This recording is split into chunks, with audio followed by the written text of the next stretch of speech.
তো আজ ছিল 28শে জুলাই, শ্রাবণের দ্বিতীয় সোমবার। আজ বাবার মাথায় জল ঢালার জন্য খুব সকালে উঠে নিজের কাজগুলো সেরে নিচ্ছিলাম। তো এখানে আমি স্নান সেরে তারপর একটু আলতা পরে নিয়েছি।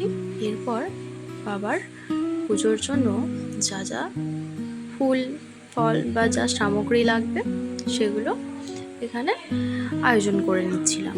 তো প্রথমেই ফুলগুলো তুলে নিলাম, সাদা ফুল। তারপর এখানে সব বাসনগুলো একটু ধুয়ে নিয়ে ফলগুলোও ধুয়ে নিচ্ছি ভালো মতো করে ধুয়ে। তারপর এখানে ফুলগুলো সাজিয়ে রেখে বাড়ির ঠাকুরকে পুজো দিয়ে দিলাম। বাড়ির ঠাকুরকে পুজো দেওয়ার পর চললাম আমাদের পাশের একটি মন্দিরে। আচ্ছা, রেডি হয়ে যাচ্ছি। কিছুটা হাঁটার পথ, হেঁটে যাওয়ার পর মন্দিরে গিয়ে দেখলাম যে কোনো রকম ভিড় ছিল না, তাই খুব শান্তভাবেই ধীরে সুস্থে পুজোটা দিচ্ছিলাম।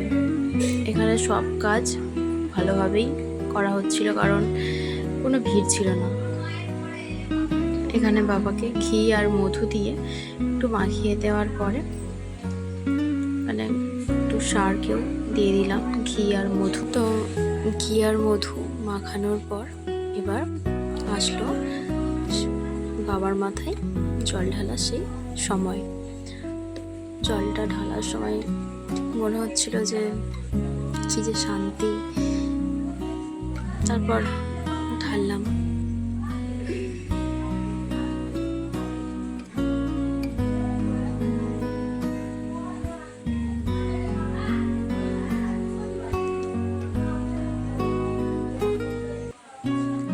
এখানে ষাঁড়ের মাথাও একটু জল দিলাম।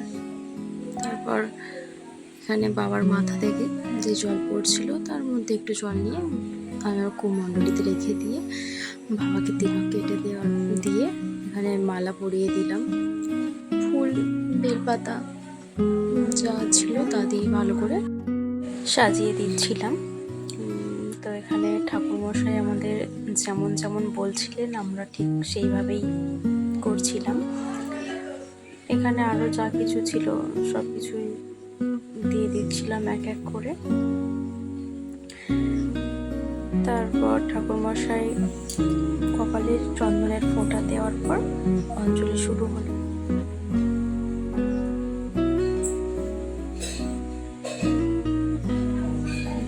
অঞ্জলির বাবার মাথায় দিলাম।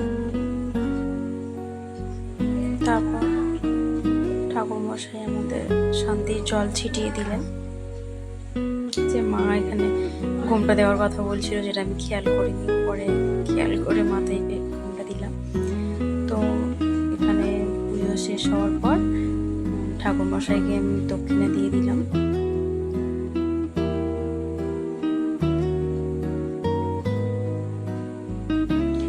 এখানে বাবাকে প্রণাম করে তারপর ঠাকুরমশাইকে প্রণাম করে বাড়ি এলাম।